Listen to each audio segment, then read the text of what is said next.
Ground control to Major Tom. Ground control to Major Tom. Take your protein pills and put your helmet on.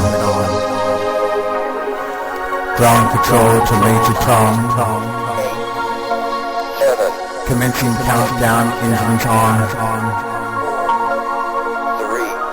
Check ignition, and may God's love be with you.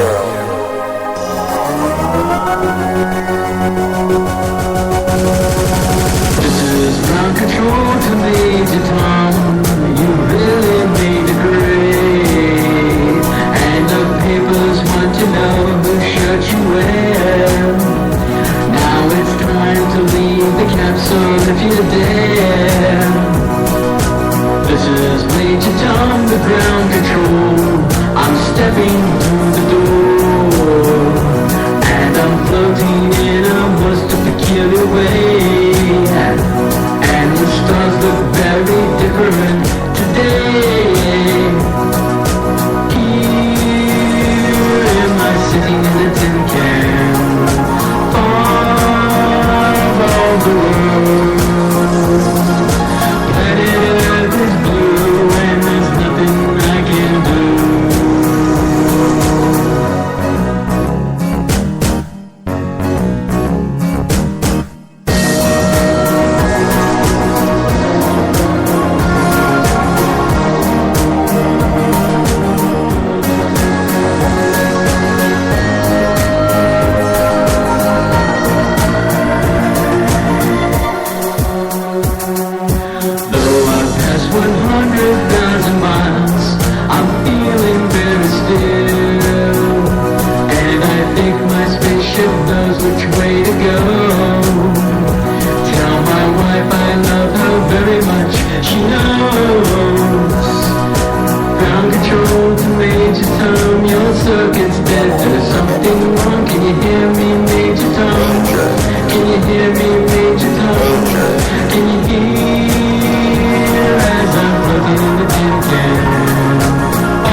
You are listening to Spaceboy Universe.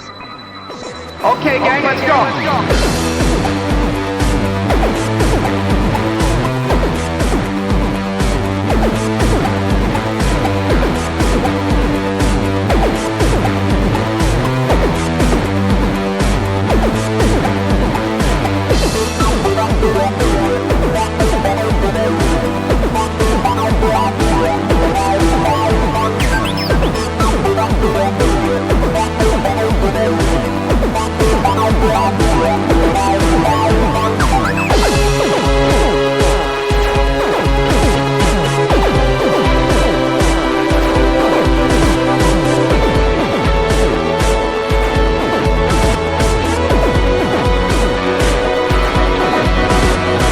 From the space city called Houston, Texas, welcome to Spaceboy Universe, featuring Spaceboy and the lovely Surlana. So strap in and prepare for launch sequence. And remember, it's Spaceboy's Universe, and you're in it. You better believe you're in it. Howdy, everyone. It's Spaceboy. And how is everyone doing tonight? I can see the old Spreaker feed going wild. So that's good news. Hey, it is January 16, 2016, and we're dealing with show 017. That's 17. And tonight's special guest is Manu Intiraymi from Star Trek Voyager. That's right. He's on with us in about, say, 10 minutes. So keep on listening, keep on trucking, get your glass ready. We're in for a good treat tonight. To my immediate left is the lovely Surlana. How are you, Surlana? Hey. Hey. Boy, very lively this time. Oh, yeah. Got a good Trek guest on, and I don't have to go to work Monday. It's all coming up roses. Oh, it must be nice. So, as you know, people, my favorite space cadets, the way to watch the show or to listen to the show is through the Spreaker app that's located on spaceboyuniverse.com. And to get in with all the fanfare and all the other space cadets, all you have to do is click that little chat icon. It'll get you in there, and you'll be talking with everyone. Also, if you want to follow us on media, the best thing to do is at the SB Universe at Twitter. That's a great place to go. And always, when making tweets, hashtag SB Universe. That's hashtag SB Universe. So, beyond that, we're going to kick it right in. As we opened up with the song that you just heard, we all know that David Bowie passed away this week. And I just wanted to quickly just say a few things. And, you know, David Bowie was one of a few artists that I found in my lifetime that really personified uniqueness. He didn't really care what people thought. He sang from his heart. He came across with such unique personalities. And as Spaceboy, as many people know, was inspired by him and, of course, the Pet Shop Boys with his song Halo Spaceboy. And I guess bottom dollar, I just want to say I'll miss him terribly because he was one of the great, unique artists that will never be duplicated that I can tell in my lifetime. So, with that said, how are you, Surlana? We doing all right over there? Yeah, for once. Great. So, tell me, I know we were talking about Star Wars earlier in this thing about Rey's character not having an action figure and all that stuff. This is the thing that started back, was it last year or year before last, where when the Avengers second movie is out, like, where's Black Widow? Where's Black Widow? She's not in the place that she doesn't have her own major release like the other characters do. So I guess this happens with Rey. I don't know why these toy companies think that women action figures won't sell to anybody but little girls, because that's not the case. No, not at all. So there's this whole there's a whole hashtag thing started called "Where's Rey?" And sorry, I was trying to put the show. I was trying to put the show's icon in the thing, but there's few female characters merchandise marketed to the public. There's been a shortage of Rey as a action figure, so they're like, "Where is he? Where is he?" She's not in any of these sets. She's not mentioned in the Star Wars Monopoly. Well, let me ask you this: how does that make you feel? I mean, well, J.J. Abrams publicly stated her absence doesn't make sense. Mm-hmm. What is it about female characters that they think you can't market? Are they worried about marketing women, making her seem like a sex symbol, or they think it won't sell, or they just... Now, they said the Princess Leia finally came out, but, of course, in a slave uniform, and I'm just like, surely we've gotten past... There has been controversy on that, too, as well, but... I agree with you. I mean, these are strong female leads. I'm not saying Leia in the scantily clad, thing that she was in. I'm talking about Black Widow. I'm talking about Wonder Woman. I'm talking about now Rey with the Star Wars thing. I think it does an injustice for young women that are growing up, just as young boys grew up with a lot of these action figures. There's nothing to say that these women can't have somebody like that really personifies a true spirit of a woman's spirit. And I'm only speaking at it from a man's point of view, but I know that you can get pretty riled up when dealing with these gender, like, what's the deal with this? To a point. Yeah. I mean, I can put it in perspective. I mean, it's not, the world's not going to end if we don't get a character or something. I know that you have pretty much echoed this immensely, that there should be a Black Widow movie. Yes. Yes. Why can't that happen? I mean, because we saw remember the movie Lucy? She had Lucy. She carried that. Uh-huh. I mean, and then there was the only, there's been a few strong female leads like Mila Jovovich. Yeah, yes, and where she did Resident Evil. She was in your favorite movie, The Fifth Element. Very strong role for her. Of course, who could forget the all-time strong female role, and that would be Sigourney Weaver from Alien. And yes, but of course she ran around in barely their underwear. I mean, I think it was just that one movie. Yeah. But, now the same with Leia. She already had 2 movies where she was pretty well covered. So. Mm-hmm. So I kind of agree with you. It's like they needed to get their act together, but it's nice to see that they finally came out with the action figure and all, girl power, more to them. I think it's great. That's why I married him. Yeah. So anything else on the? I think you mentioned something about Doom. John Romero releases his first Doom level in 21 years. One of the original creators of Doom. Mm-hmm. That is a game I played till I almost vomited because I can't handle first-person perspective, first-person shooters. Makes me very, very motion sick to this day, but I would stay there till the wee hours in the morning in the dark and play Doom, Doom 2, Doom 3, Duke Nukem, Wolfenstein. We're going to do something unusual right this second. And bear with us, everybody, because this is live. And let's pipe this up here.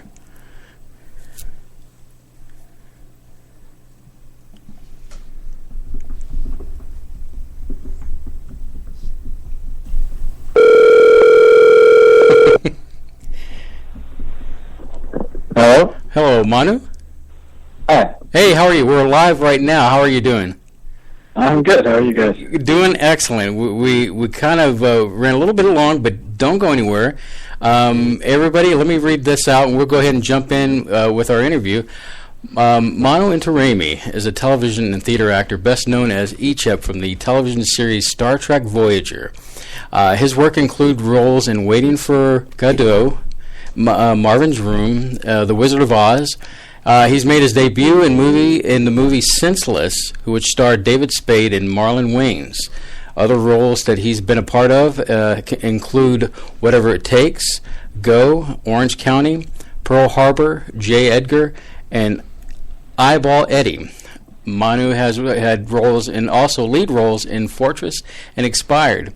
He's also appeared in television series like Las Vegas, 24, King of Queens, Jag, Sabrina the Teenage Witch, Unhappily Ever After, Smart Guy, Pacific Blue, and One Tree Hill. We'd like to welcome Manu Intiraymi. How are you tonight, sir? I'm good. Thank you, guys. We are so glad to And all that stuff, did you mention Star Trek? There's going to be a lot of Star Trek mentioning. We got you at the beginning there, yeah. In fact, happy 21st anniversary of Star Trek Voyager, premiered today, 1995. Thank you. I'm old. We're older than you. Yes. Yeah, you may be old, but we're slightly older. So I actually, go ahead. Today I got my 20th anniversary invitation to my high school reunion, and I immediately just went, wow, when did it happen? I blinked. Yeah, but you can totally show them up, right? Oh, for sure, I could definitely do that, but go back and pick on the boys. They used to pick on me. Can you assimilate them? Yeah, they're all riding. All the cool kids are like breaking their legs riding bulls and working at bars. Well, we have lots of questions for you, and I guess Surlana is going to kick it off here. So I hope you're ready. Well, as you said, you were Icheb in Star Trek Voyager, and I've had a lot of fun researching you and trying to find out questions you haven't been asked a million times. So there's a lot about you out there. You've been interviewed a lot. I've heard you say on Voyager that you wished Icheb could have cut loose a little bit in some of your scenes, maybe had some fun on the holodeck. That's something we'd have liked to have seen too. Yeah, I think that would have been an amazing thing. I remember I worked on the show for 2 years, and he was such a stiff character. I really loved playing him. But he was a good boy, he was, and he was, by the rules, and also half Borg, half machine, so it was really sort of easy to play him once I kind of found out, who he was. And actors are always getting, big props for playing robot characters or characters without emotion. And honestly, that's the easiest thing to do. So I was always wanting him to get to go to Fairhaven or get on a holodeck and get to, live a little bit more of a personality. But yeah, something like Jerry did when she had the some malfunction and she had all those personalities coming out, and she got to be all the different people she assimilated. That was a really nice departure to get to see the range of emotions. That would have been something. I'm sure she had a bunch of fun with that episode, and the Bob Picardo episode where he gets takes over her body or whatever it was. Oh my gosh, that was a great episode. Yeah. But it's never happened. Not to say it never. Maybe someday. Who knows?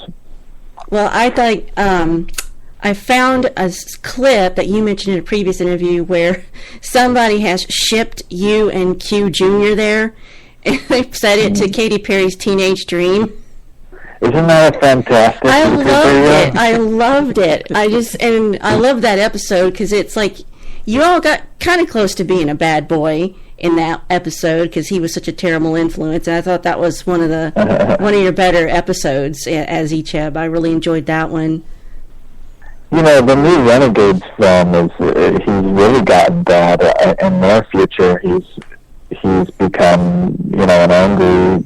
Yes. Sort of like he's lost a lot of his intelligence, and we don't really know what's happened to him. But I know that in their worlds, the timeline of that film is 12 years after Voyager. He's been messed with by Section 31, and Section 31. I was going to say that's kind of a trend with your character because your parents in the show, I guess, use you as a weapon to against the Borg. Everybody wants to exploit you. Everybody wants to exploit you. So it seems like at some point you just, I guess, as the character, you kind of go like, well, screw it, I'm going to go against everybody. Yeah, most of his conscious life he's been exploited by almost everybody he's ran into. So I guess definitely went down a dark path in that film, and I enjoyed that. But at the same time, like, it would be fun to see him laugh. Yeah. Does the new edgy Icheb appeal to your punk rock side? The new edgy one, yeah. I really liked that idea, and I hope that we get to go and the guys that are making those episodes get to go further down that road and find out some more about him in the next one. Well, we watched it. It was a solid story. It was a solid Star Trek story, like you would expect. Yeah, and how did you find out that I was punk rock? Who told you that? I have been researching you because I feel for you in that I know you get asked a lot of the same questions over, so I've been listening to other interviews, other podcasts, reading other blogs, and I'm just trying to come up with something new. So we wanted it to be fresh for you. So I was like, I think you were in a punk band, or you played. Yeah, I've been in a couple. I started them, I sang. And I play guitar, and I play guitar well enough to hand it to my rhythm guitarist and tell him to make it rock. But yeah, it's like, in a certain way, punk rock has been sort of exploded too along the lines of Icheb. So I gave it up when I turned 30 and went back to acting. But the scene just kind of got, sold out and played out like it did the first time in the 70s. Did it become like mainstream and? Yeah, a bunch of bands sort of, jumped on the MTV, and punk rock became this sort of pop-punk popular thing, and the essence of punk rock music is anti-establishment. Yeah, Anarchy, Sex Pistols. Yeah, Yeah, and not radio friendly, and but it's still. There was a time there, especially in the 90s and the 70s, where it had its pulse in the underground scene, and there was a time in America that it was right, and I don't know what the kids are doing nowadays. I'm too old. In the 90s, for me, the 90s was like the dark ages of music. And that's my personal opinion as far as radio and mainstream. And it was so bad for me, I was forced into techno. Where, I mean, a lot of kids are doing the techno thing, and then it's got so many variations, too. I mean, there's so many types of techno. I don't know. I love all music of all genres, but I still have some punk rock ethics in me. Did you have any favorite bands at the time? For punk bands? Yeah, at the time, Rancid and NoFX and all the guys on Fat Mike's label out of San Francisco, the Fat Wreck Records label. Basically, all those bands were the ones that me and my friends were following and opening for and running around with, etc. I'm kind of weird. I like punk rock covers of like easy listening songs and pop songs. I don't know if you've heard of this band called Me First and the Gimme Gimmes. I really like them. Yeah, that's Fat Mike's, the guy said, his label. He's the main singer, and actually he plays, I think, bass and rhythm in that band. I have probably almost all of their CDs because they just crack me up. Yeah, they're great. They're great. Punk rock covers of any song, it's always fun because you get to grab another song and up-tempo it and change it. One of my favorites is the old Karen Carpenter, Close to You. Somebody called Ethel Meatplow did one of that. It's just very screaming in your face, and I enjoy it. There's Tim Armstrong from Rancid has a band called Tim Time Bomb and Friends, and he does a lot of punk rock covers and ska covers now too. It's pretty fun stuff. Okay. Well, I don't mean to jump around here, but I have a note from a friend that said you once saved a German convention. Yeah, it's a good story. There was a convention in Germany, and it was only like their third. I wish that I knew the name of the convention that it was supposed to be called, because they totally screwed everybody over. There was 10 or so of us guests, and this was supposed to be a really big event a couple of years back. And I was the only actor that they neglected to tell. They canceled the convention. They didn't return the guests' money. They didn't return their hotel rooms. They didn't return anything. And I was the only actor that they didn't tell not to get on the airplane. So I show up at this hotel, and I show up at the airport. My ride isn't there. Then I show up to find my way to the hotel. There's no room for me. What was originally a paid, personal appearance turned into a expensive vacation. And I was just kind of super shocked by the whole thing.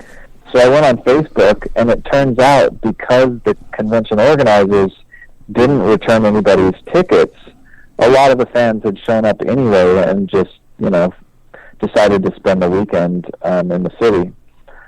So I went on Facebook and I said, well, if there's some of us here anyway, why not have a show? Why not get together and meet and put on some kind of events? And this guy, he's a really, really, really cool guy, and I can't remember his name. Always when I go for somebody's name, for the life of me, I can't remember it. But this great German fan and his wife rented out the hallway at the hotel, told everybody, hey, let's have the show anyway. Manu's here, we can at least have some talks, show some videos. And people just showed up anyway, and we had to come. And it was actually one of the most exciting and personal, conventions that I've ever had, because I got to know everybody there, and it was like big enough that everyone still had fun. Yeah, they called it. Oh, it was called Fan Trek to the Gate, and it was originally called GateCon or something like that. And so the fans were like, whatever. If you're not going to have the con, we'll have it ourselves. And I ended up making more money than I would have from my personal appearance fee. and the fans, put together a dinner for me and Wow. to raise money, and it was really, they brought me to tears because it was just too cool what this whole, fan base in Germany did for me and for themselves that weekend, not letting the convention be canceled. It was really an amazing Magic weekend. So overall, what would you say is a consensus of how you feel about the fan base coming from Trek? I mean, that speaks to the kind of people that the fan base are. You don't often meet a diehard Star Trek fan that's an asshole. Yeah. There's not many bad people that are Star Trek fans.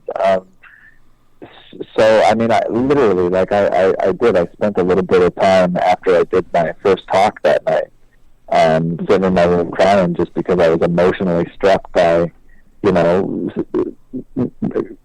800 people in a room that weren't even supposed to be there, just decided to get together anyway and listen to me talk.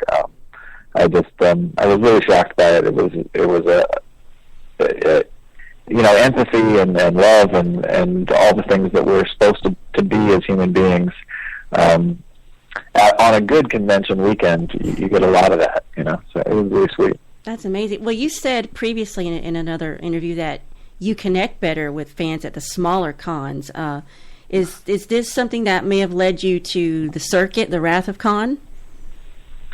The circuit is actually my new project. The Circuit, the Wrath of Khan, or the Khan of Wrath, is a documentary by another guy that I really like that I can't remember his name. Larry Nemechek made this documentary. But I'm making this new project called The Circuit, and it's going to be an anthology film like Twilight Zone the movie or Cat's Eye, but it's a multi-genre anthology film that will do a sci-fi epic, and we'll do a fantasy and a horror film and a buddy comedy. We're going to cross all the genres, so it's going to be like Twilight Zone the movie meets Galaxy Quest. And the only rule is it's 10 stories, 10 directors, and all of the 10 stories have to take place somewhere in the last 50 years of science fiction and pop culture conventions, somewhere on Earth.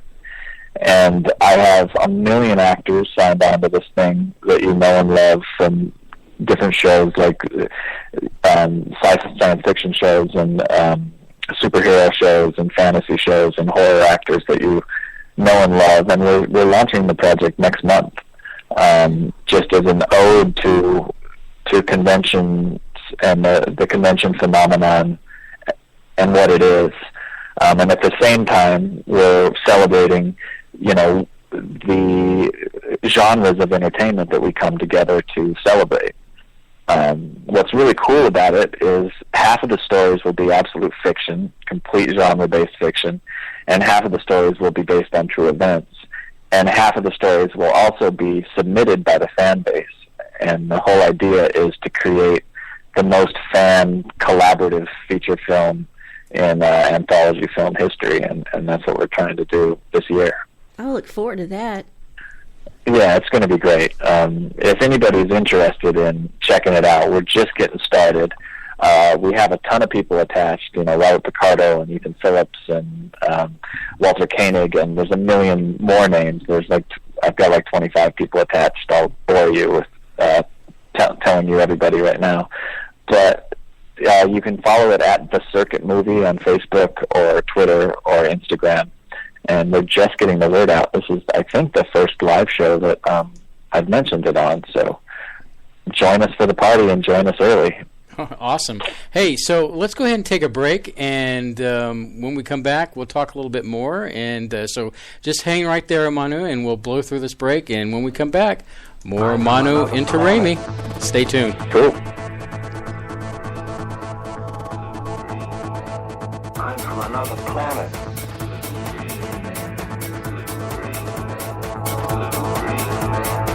Can you hear me? Answer me. Can you hear me? Answer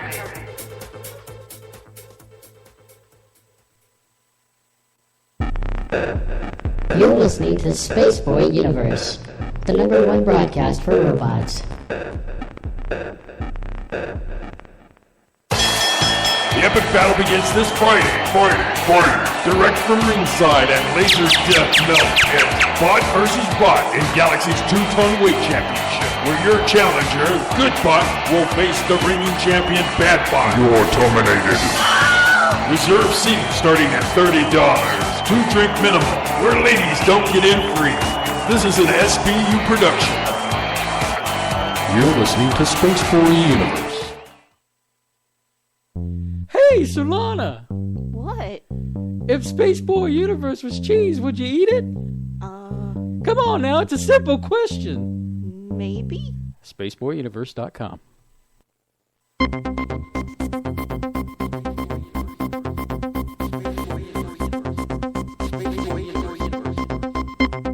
Do you have a great product or an idea? Then Spaceboy Universe is looking for you. We invite you to contact us at contact@spaceboyuniverse.com. Be a part of the universe. Be a part of Spaceboy Universe. Techno, dance, atmospheric moods? Yes, my friends. My latest release, Digital, has something for everyone. Even makes a great gift for Grandma. Buy your digital download at spaceboymusic.com.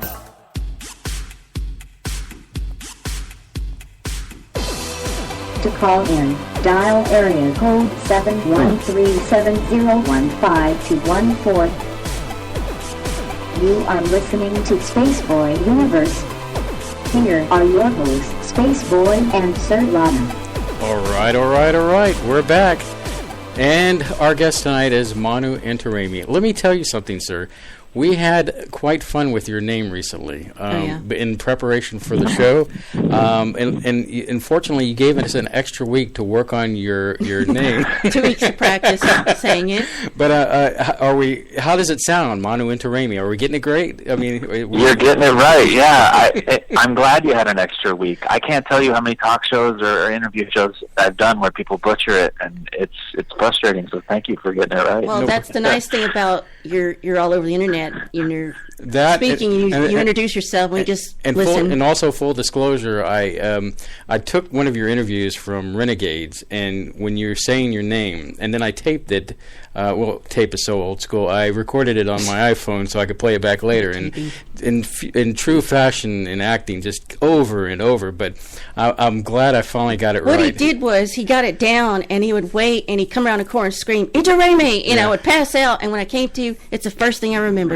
And then I would ask, hey, dear, what are we having for dinner tonight? Intiraymi! Yes, Intiraymi! So we cut it down. It's a toughie. I mean, it doesn't look like what it sounds like. That's no, it doesn't.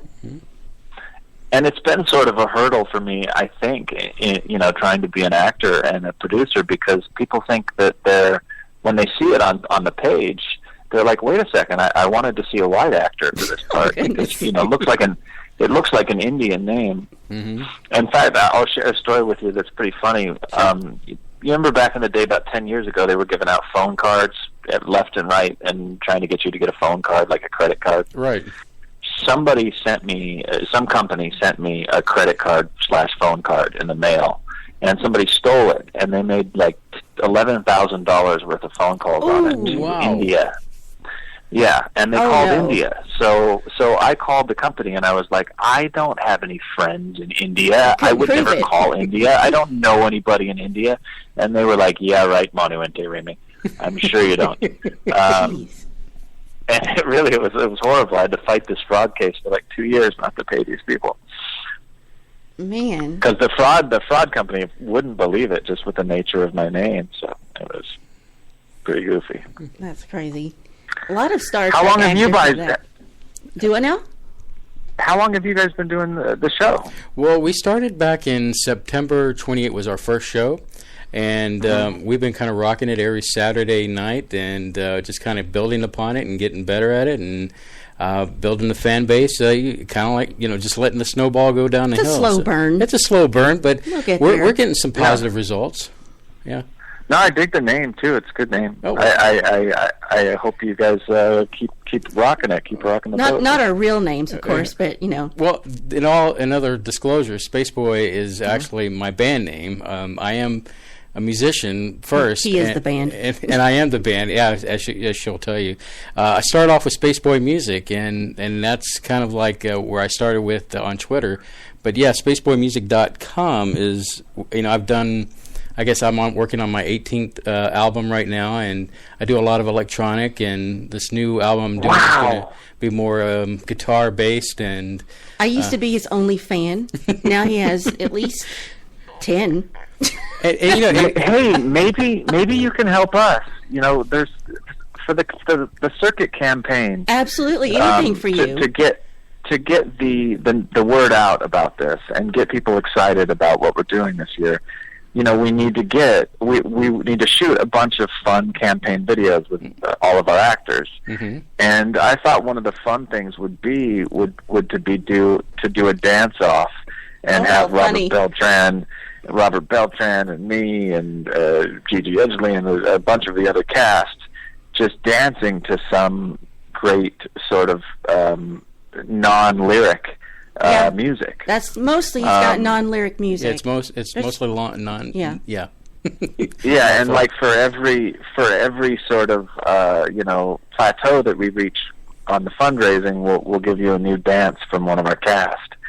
And I thought, but I don't have the tune yet. I don't have the music yet to license for these guys to be dancing to, and I'm looking for it. So, well, I would love to work with you. Maybe something we can talk about off air. And I mean, you have my number, and we can communicate. And then plus, that'd be great. Yeah, on Spaceboy Universe, we have pretty wide media footprint. So, how big is our footprint, Surlana? What are you talking about? Our internet? Yeah, our internet presence. Well, we've covered every social media just to get our presence out there.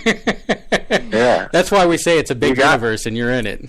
Well, it's his universe. Yeah, you got to do it. We're trapped in it, basically. I mean, it's kind of like I know that you had, I guess, mentioned somewhere where I was talking about how I do the music. That at that point, I kind of realized that I needed to grow more than what I was just doing, and I'd always enjoyed talking with people, and so it just seemed kind of second nature to do a kind of a talk show format and talk about things that I'm interested in.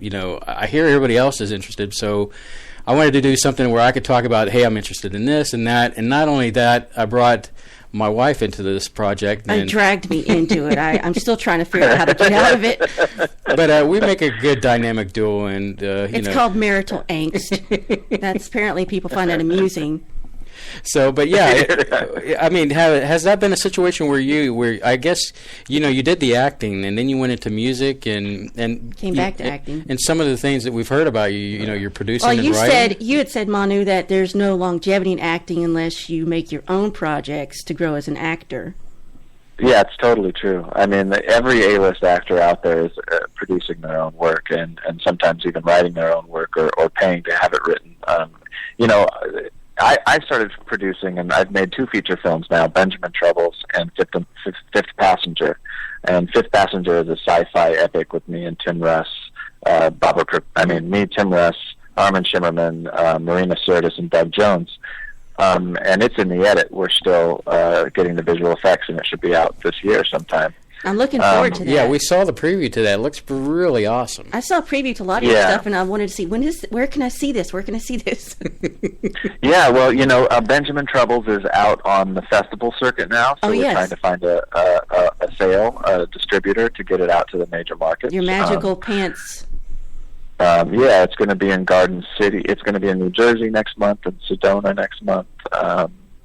And more festivals to come, and then eventually, we'll get it out on DVD and Netflix, and hopefully into the theaters. But Fifth Passenger has a real good chance of getting, a worldwide distribution because it looks really, really good. And yeah, you just can't. I mean, if your longevity as an actor burns out unless you have a real idea of the projects that you keep your creative momentum going yourself. Otherwise, Hollywood will just chew you up in 10 years, use your face, put you in a bunch of stuff, and sort of burn out your likability. But all the greats, they all produce, and they all take a real solid, approach to the type of art that they're going to be releasing every year.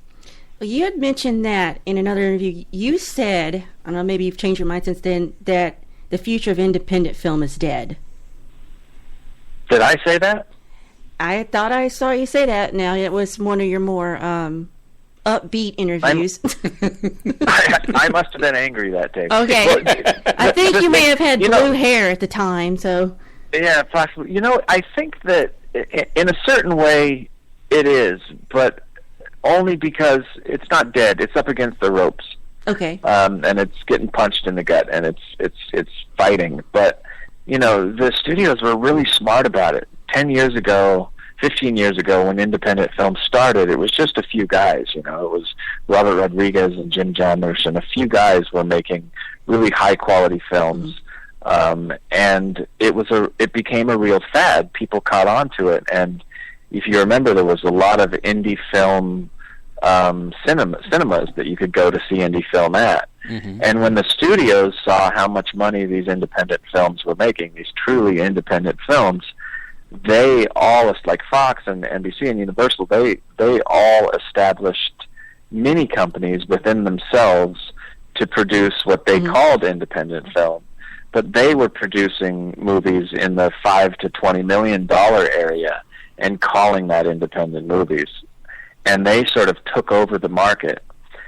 And that, on top of, making the quality and the money, budgets go up in independent film, on top of the advent of all these new digital cameras that have taken over how we make films, has made, and the death of the DVD market at the same time, yes. and the death of being able to sell these things in many places besides digital downloads, has made it really difficult to make. There was a time when only 5,000 movies a year were made. There was a time when only 500 movies a year were made. Now 50,000 films a year are made. And so there's so much product out there that it's really hard to release something that gets made for little money, and it has to be made so well, and then has to have some luck as well if you're going to get released and actually accepted by a large audience. So it's really a difficult thing to do more than once, and I don't think it's dead. It's just difficult. That's all. I agree with you on that in the sense that being a musician, it's really, the market is really flooded out there with music. And although we live in such a golden age as far as music is concerned, because you can have this or you can have that, you're not exclusive into one piece of music. And with the way things are structured, it's really hard to compete against other musicians, other big musicians. The indie market music is very difficult, and I could see that challenge that you're talking about. The same thing that happened to the music industry 15 years ago happened to the film industry in the last 5 years. The internet killed CDs and killed the ability to so the musicians found themselves with no real place to sell their music anymore except online. Mm-hmm. And that's sort of started to find some sort of balance. But the same thing happened in the film industry when the internet and digital downloads and all that killed the DVD market and the independent film cinema. There's just not a lot of them left around. Right. And the whole entertainment, the whole entertainment structure right now is in such a flux with these new ways that people watch television or listen to music. And I hope we find a balance, and I hope we find a way to make it profitable and give more artists a chance to be successful and not just niche, everywhere that they go. But it's definitely a time now where everybody in the industry, including the studio heads, and everybody is like, what's next? I don't know. Has sites like Kickstarter and Indiegogo helped the independent film industry? I know Renegades was funded that way. Was there a time before that was more difficult to raise money for people to get you money if you're doing an independent film? Sure. I mean, the Kickstarter thing, I'm just hoping that Kickstarter and Indiegogo aren't a bubble that's going to burst. Yes. You know, there's so little of a, what's it called? There's so little people that give their money to these projects. If people keep letting their funders down, and we don't get to see these films, and these films don't come out, or these projects don't come out, and there's a lack of accountability in the structure of Kickstarter and Indiegogo, because legally you can just pocket a lot of the money, and a lot of people, I hope too many people don't sort of ruin it. Right now it's peaking, you know. People are really interested in it. People are really interested in funding their own TV shows that they get to then see. I think it's fantastic. So much so that the studio, like with Star Trek, the new Star Trek series, you know, they're going to make you pay. I think it was $6 or $8 or $12 or something if you wanted to buy the season. So it's the first time that a major studio production is going to be sold that way. And honestly, I hope it takes off, and I hope it's not a fad. I hope it's not a bubble that bursts, because it's a really interesting, democratic way to get your entertainment. You know, that's what I thought. Because we don't have cable hookup. We don't even have antenna. We have just TV with like Roku. We just hook up to the internet, and we just buy things as we're interested in. That's the way to go. That's the way to go. The cable networks are charging you so much money for things I don't care about. You can just get through the internet. Yeah, like sports and news. Yeah. Yeah, a la carte is so nice to go that route. Like you were saying earlier, the kind of the death of DVD and Blu-ray, for that matter, When's too. The last time we bought a DVD? We have not even. All our purchases are digital. I mean, at first it was a little scary not having a physical media to actually touch and manipulate. But on the other end, to be able to just flip on the TV and, okay, I want to watch that, and bam. It's there forever. To be honest with you, my age, I've come from an age when you only had 3 channels on TV, and everybody huddled around the TV to catch whatever was on TV. Now it's like, if I wanted to see a TV show at 2 a.m. in the morning, I have that ability to do that. Or if I want to binge watch, because we do the Netflix thing of a particular show is great. Or if we want to do research, it's instant access, and it's such a wonderful technology in order to do that. And I hope it stays that way, and I hope Netflix is making incredible film quality television. I'm blown away by what they're doing, and I also love that I can go and I can watch a whole season if I want to. I don't have to wait till next Thursday at 8 o'clock, because who knows what I'm doing next Thursday at 8 o'clock. I love the new model, and I just hope that we can come up with a way to make it continue to work, and Kickstarter and Indiegogo. Being a punk rocker, I fight myself for even saying this, but they need to come up with a way to make people more accountable, because people are raising millions of dollars and then not releasing things, or releasing things that are low quality. And I think there needs to be some sort of way, and I don't know what the answer is, but to make a project that raises a few $1 million should be legally obligated to spend that money on what they raised it for. And a lot of people aren't exactly doing that, and they're coming up with slimy ways to pocket the money or spend it on something besides what they told the fans they were going to do. So I really hope that doesn't kill it. And if it doesn't, I think we're into a modern age of really being able to participate and pick our content. Our dream for the Circuit project is to sell to a Netflix or Amazon or somebody like that, and get to be the first people that have. Nobody yet has started a series or an anthology and on Kickstarter and then sold it to ABC, NBC, CBS, or one of the major Amazon or Netflix, and we'd love to be the first people to do that. But if we don't, it'd be great to just release it on YouTube and release the episodes one at a time or all at once, depending on how much the fan base funds. Mm-hmm. It's really exciting. I mean, it is really exciting because it's a new world in television, and film. Mm-hmm. So I like the fact just we haven't figured out how to make it 100% profitable yet. So it's a tricky world too. I like the fact that the fans have more power now. Before we're at the mercy of the big film industries to produce something that we want. But in a sense now is that we have the power to put our money where it wants to go. And I'm sure in some projects such as yourself, I mean, you see the fruits of the labor of a fan-produced show, and it shows in your show Renegades. It's awesome. I was really taken aback by the special effects on your Borg arm.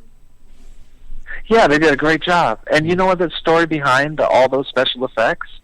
I put out a post on my Facebook page, and I said, hey, are there any visual effects artists out there that are talented enough and want to try?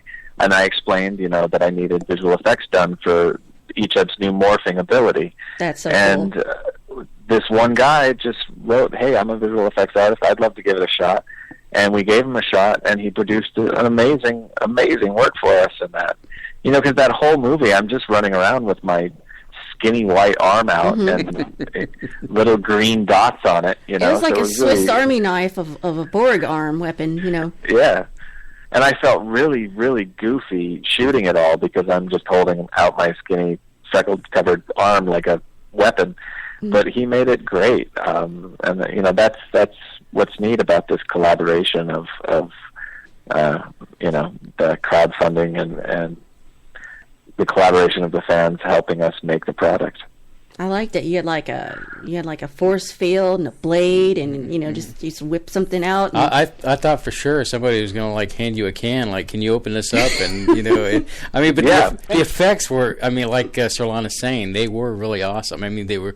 As I turn from you to our audience, if you've got to check out Renegades. It's really well done. As we fanboy and fangirl all over you. We're not worthy. We're not. But it was really well done. And at the end, we were like, I can't wait for the next one. It was just so well done. Yeah.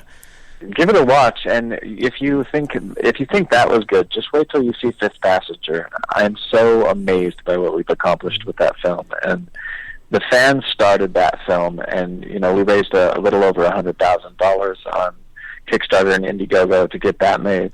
But then we were able to get matching funds from the industry, indie film production industry in town. And it's become a $300,000-something film now that looks like a multi-million-dollar film. And I really think the sci-fi fan base is going to thoroughly enjoy that film. It's such a great story. And it's, the first thing that I've made as a producer and actor that I've looked at and gone, wow, I'm really proud of this work completely. I think we did as best as we could have with every dollar of that film. You're going to dig it. So, you speak of writing and producing. I guess, is this the evolution of Manu Intiraymi? You're going to direct? That'll be a trifecta. I think so, yeah. I'm certainly going to direct one of the anthology segments of the circuit to get my directing feet wet. And at some point, that was always the dream since I was, pretty in my teens. That and I would watch the guys that do it well, like Clint Eastwood and who you got to work with. I did get to work with Clint. And speaking of butchering my names, I think you probably saw that story. Yeah, that was a good story. That must have been Clint hilarious. Just walked up to me, and it was awesome. It was probably one of the slowest times where my life went into complete slow-mo, because I'm standing on the set and I saw him walk from a couple blocks away from me, and he was deadly, looking me directly in the eye the whole time he sauntered over, and I didn't know what he was going to say because he'd never met me. He just cast me off of tape, and he got right up to me and stared at me with that Clint Eastwood stare with silence for about 3-4, felt like a minute. But it's probably a couple seconds. and said, well, if it isn't Manu, blah, blah, blah, and elbowed me and winked, and like I laughed hysterically, immediately broke the ice, and it was awesome. Only he could get away with doing that to you, I'm sure. Well, I'll let anybody get away with it, but he made me laugh doing it, I mean, it was awesome. And then to work with Leo, being directed by him, it was a couple of great days in my life. But that's the evolution, definitely. I think you get, as a young man, I was just sort of a self-centered, egotistical actor that had a little bit of talent. But when you get older and you get knocked around a little bit in Hollywood, you realize that you might have to be a little bit smarter than that and not just rely on luck and a pretty face to get you somewhere. So I've really grown up, I think, spiritually and as a professional in the industry. Directing will definitely be on the agenda someday. So what major projects do you have lined up coming out soon that you want to talk about? Well, there's a bunch of stuff coming out this year. There's a project called Unbelievable. It's a sci-fi farce with a bunch of talented sci-fi actors in it, and a couple of movie stars, too. That actor from all the Clint Eastwood movies is in it as well. But there's like 50 Star Trek actors in it. And it's a sci-fi farce like Naked Gun. Okay. Cool. It should be a lot of fun. Fifth Passenger, the film that I produced, should be out this year. Benjamin Trouble should be out this year. Would you keep teasing us, and we're dying to see it. Yes. The Green Fairy is coming out this year. I saw the trailer for that today. I was like, when do we get to see? When do we get to see? I think Netflix will probably pick that up pretty quickly. It's a fascinating documentary. That's about on absinthe, absinthe, isn't it? Yeah. Yeah, on the history of absinthe and the banning of it, and it's got a few. It was really cool because I got to work with Roddy Piper on that film. He played. Cool. Oh wow. He played Oscar Wilde, and I played his lover, Robert Ross. And it was only one day, but it was really. I felt like I'd known the guy my whole life, and probably just because I'd watched him as a wrestler growing up. But I felt like he was going to join us on the circuit as well, and I thought me and Rod were going to have a lot of projects in the future, and then all of a sudden, I got news that he died, and it was shocking. It's just it's been such a tough year. Speaking of, yeah, so already we've lost Alan Rickman, and Bowie. We lost Bowie, and Leonard Nimoy. Recently, yeah. It's been a rough one, and I hope it slows down for us this year.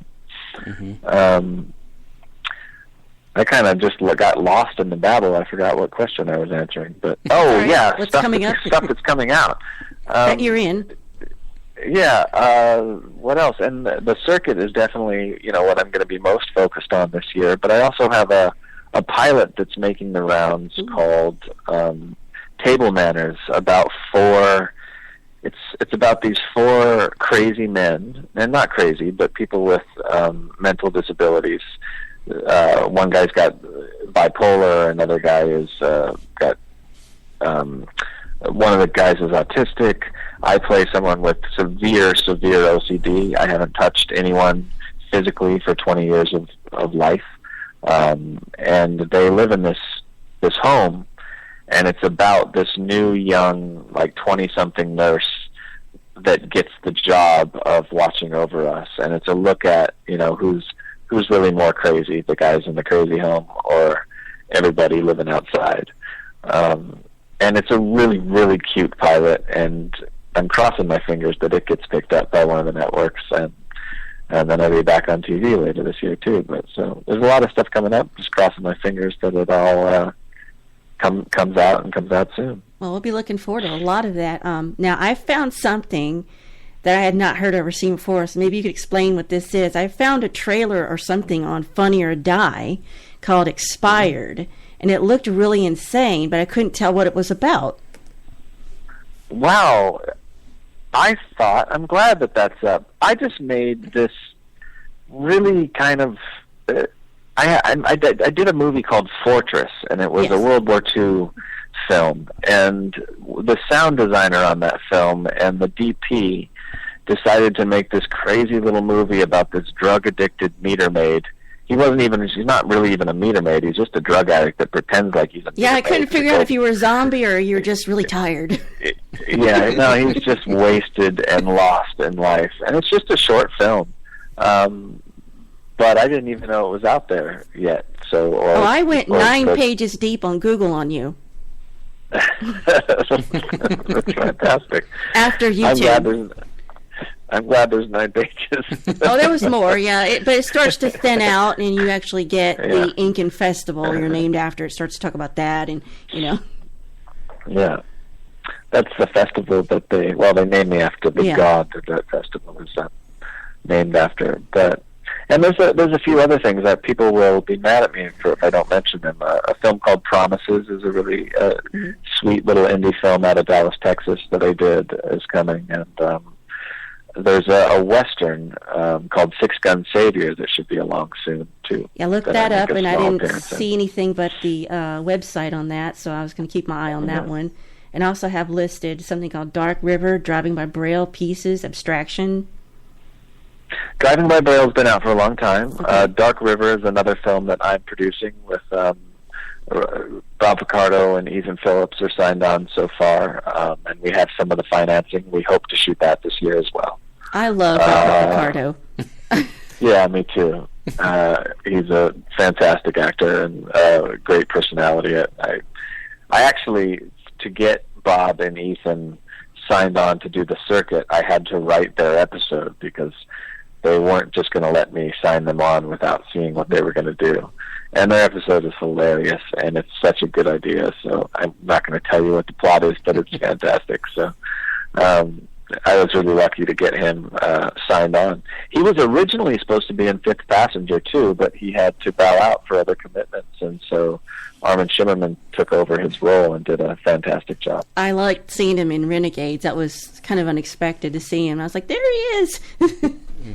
Either way, he was playing Zimmerman, I suppose, but... Yeah, it's the same character in many ways, and not at all if you want to get technical. But those scenes were really cute. I like those scenes. So, what is this thing I've been seeing online? Some kind of, maybe it's a fan-driven campaign that says you should be on The Big Bang Theory. People just won't stop bugging me about that show, and I would love to be on that show, but it's weird. I don't know how that started. It got to the point where the creator of the showrunner, the executive producer of the Big Bang Theory, even hit me up on Twitter and was like, "What is going on with this blitz I'm getting from fans to have you on the show?" And I was like, "Hey, I would love to do their show, but I'm not trying to pester you. Your show's fantastic. I think I've got some good ideas for what we could do. I think we should do an episode where me and Will Wheaton sort of have a face-off or something, because he's done that show a few times, and a lot of Star Trek actors have been on the show playing themselves. I also had an idea where maybe one of the people at the comic book shop are excited to meet me, and then I turn out to be just this completely horrible, full of themselves, crazy celebrity that's way too much to handle. But I'm sort of I become their stalker. I'm just so excited to be their friend that they want to get rid of me. I thought that might be kind of fun, sort of like the Doogie Howser thing from one of those films, the White Castle films. Right.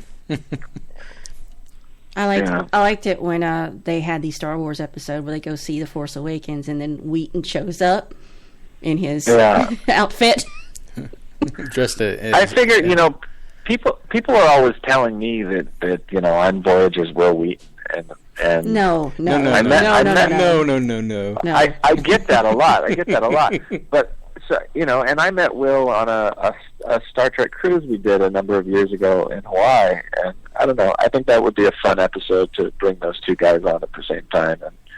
And it wasn't my idea, though, so it'd be neat if it happened. I think it's a great idea. I'd love to see you on The Big Bang Theory. I mean, because like you said, there's been other personalities from the Trek universe. I love the way they handled Brent Spiner. Yes. He was just really like, he's in it for the money. It's like, I'll sell these to you for so many. You're like, okay, I'll buy this if you come to my birthday party. He's like, okay, I'll come to your birthday party. So you would be a natural addition to that show. So if it happens, it should. That's what I'm thinking. Yeah, crossing my fingers. Yeah. I would really dig it. Well, cross our fingers too for you. And one of the creators behind that Star Trek video game, Star Trek Online, is telling me that there might be something coming up for me soon there too. So cool. I think it would be exciting to get each of more of a character, more of a storyline going on in that game, and that's something that could be coming up this year as well.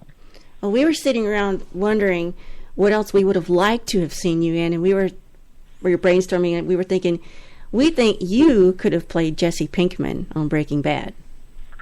Oh, I would have loved to, but turns out Aaron Paul is still a very good friend of mine. I don't see him much anymore, but back then, me and Aaron Paul did a film called Whatever It Takes, with Shane West and James Franco and Colin Hanks, and we also Ben Foster. We all sort of ran as a pack back then.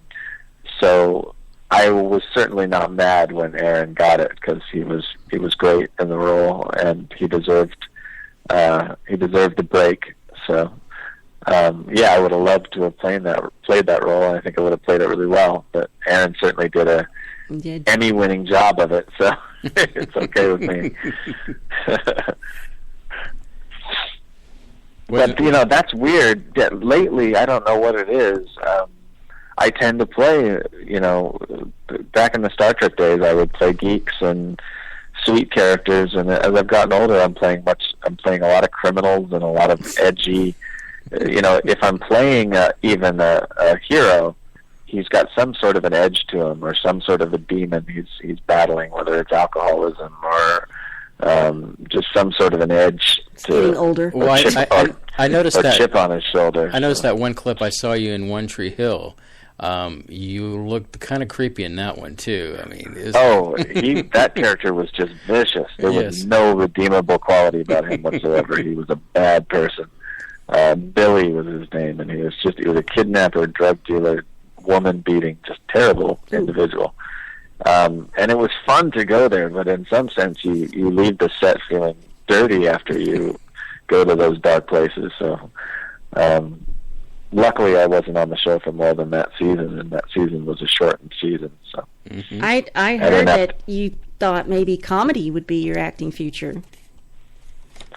I still think it may be. I keep telling myself that I'm going to, for the last, year since I've got off Voyager, I do stand-up when we're at the conventions, and I figured I've been really liking stand-up comedy lately, watching a lot of it on Netflix, and I figured since I've been doing it for 15 years anyway, maybe I should start doing it professionally and going out and doing it at nightclubs and stuff.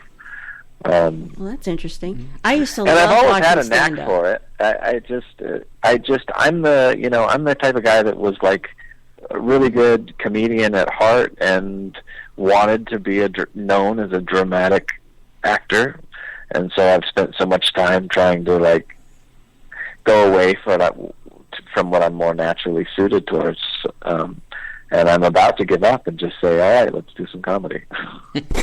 Yeah, so I used to love watching when Comedy Central was a comedy channel, when they first came out and they had nothing but stand-up on all the time. I loved that. I would watch it for as long as it was on. I miss seeing stand-up comedy is great. Just stand-up comics back to back. It was like when MTV played music. So yeah, Netflix has really helped us out with that, because they're doing they're putting all the great comedians up that are on demand.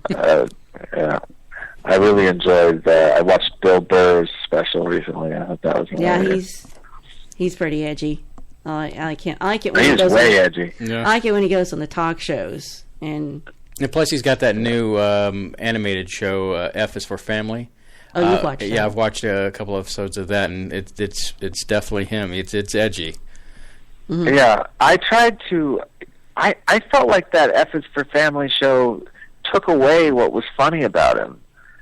For some reason, when you put that cartoon over him, it didn't work that well for me. But I only saw one episode, so I didn't give it a fair chance. He's so funny on stage, but then when you give him a gut and no hair and the character that he's playing in that, it's basically just him. Yeah. Right. It's like he's playing his own father or something. Yeah. Yeah, I think that's what he's doing. I think he's channeling his father when he was a child, and that's where all that comes from. Because it's based in the 70s, and so.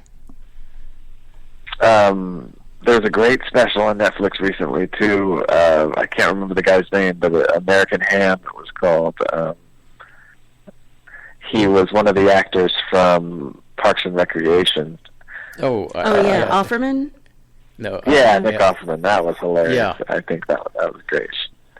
So I'm really, really enjoying stand-up, and I also just powered through Aziz Ansari's show, that Master of None. I thought that was fantastic. I'm, literally stealing some of the ways that he tells stories in that show for the circuit. And what's his name? Who's had a couple of shows that I think his stand-up's just fantastic too. The redheaded guy, Louis C.K. Yeah, I've seen all his. Yeah. He talks. There's this one special he talks about doing. I don't know if it was just marijuana in a back alley after one of his shows with a bunch of 20-year-olds, and then trying to drive back to the hotel. Oh, that just killed me. That just killed me. He said he got in the car and he was high and he goes, I haven't looked out the front window in about 20 minutes and I've just been dealing with stuff in the car. I love that one.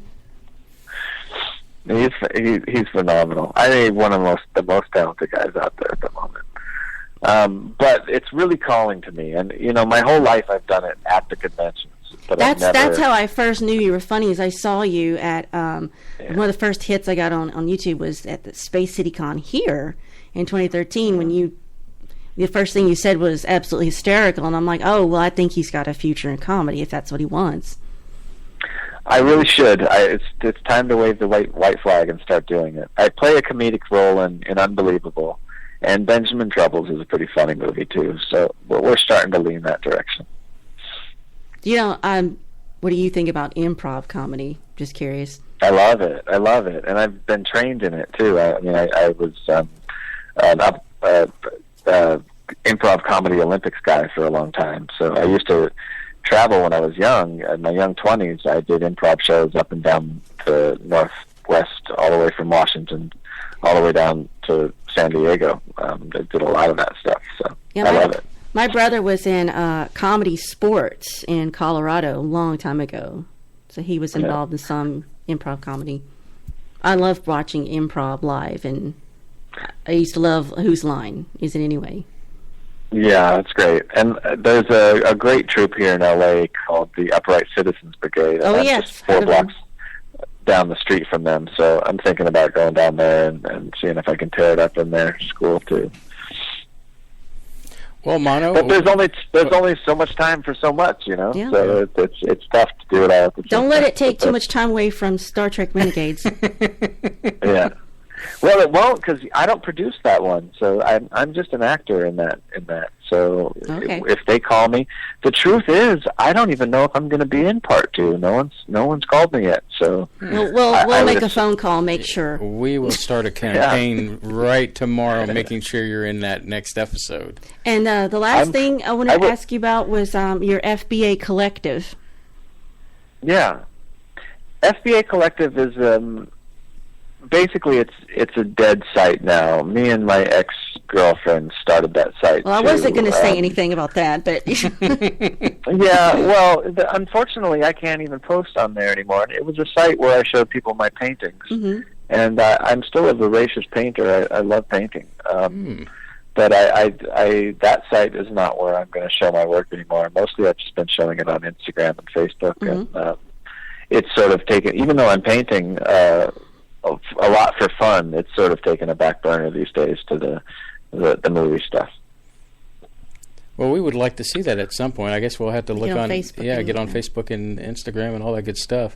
Well, Manu, we appreciate you coming on, man. It's such a great privilege to get a chance to chat with you. I know Surlana has been smiling from ear to ear over here.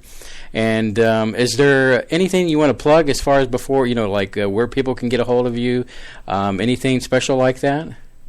Yeah, mostly I just want to tell people that to follow the Circuit Movie on Facebook, Instagram, and Twitter. It's really easy. It's www.facebook.com/The Circuit Movie and at The Circuit Movie on Twitter and Instagram.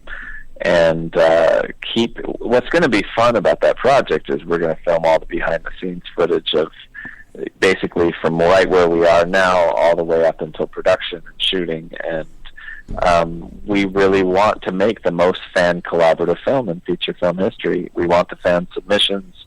All the people that fund the project will be able to, anybody that funds over like the $40 level will be allowed to put their names in a random, we're going to pick one person from every category of filmmaking, like the camera department, the makeup department, the wardrobe department, acting, directing, etc., and we're going to let a fan come and work on the film with us, as well as the writing submissions. We want all the fans that have any sort of good screenplay idea or story idea to please send us their submissions.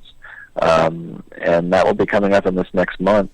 Besides that, just you can follow me personally at Manu Intiraymi on Facebook, Instagram, Twitter, or Husey. So awesome. That's well, thank you, sir, for coming on. And like I said, we'll be in touch. We'll send you some contact information with Spaceboy, and we look forward to talking to you real soon. Yes. Okay, you guys keep making great shows. Appreciate it. Thank you so much. Yeah, have a good evening. Yeah, you too. Bye-bye. Bye-bye. Well, Manu Intiraymi. Boy, that rocked. What do you think, Surlana? I had been so tense about this, I wasn't sure. Audience, I'd like to take this moment to just tell you how intense Surlana's been. I had a Lexapro and an Ativan. First off, he was going to be on last week, and, scheduling and all that, and that pretty much made Surlana just so tense. And then this past week has been, oh my God, is he going to get on? Oh my God, can you contact him? Oh. So it's in the bag, dear. We did it. It's a home run. Okay, no more. No more making fun of me now. No more stress. No more fun. No making fun of you. I love you to death. I do. Say, we've kind of overshot our commercial break, or if you want to call it a commercial break. Shall we take it now? Yes. All right. So, we're as close to happiness as we can right now. Come back with us after the break, and we'll chit-chat and take your phone calls and maybe give away some space swag. Yes, you know it. Right here on Spaceboy Universe.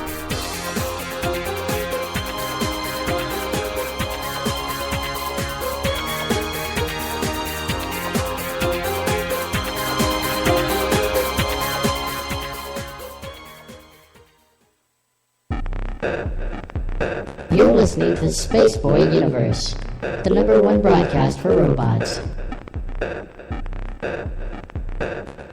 They say in space, no one can hear you jam. But that has all changed when Spaceboy dropped his latest release digital. Get your copy now on spaceboymusic.com.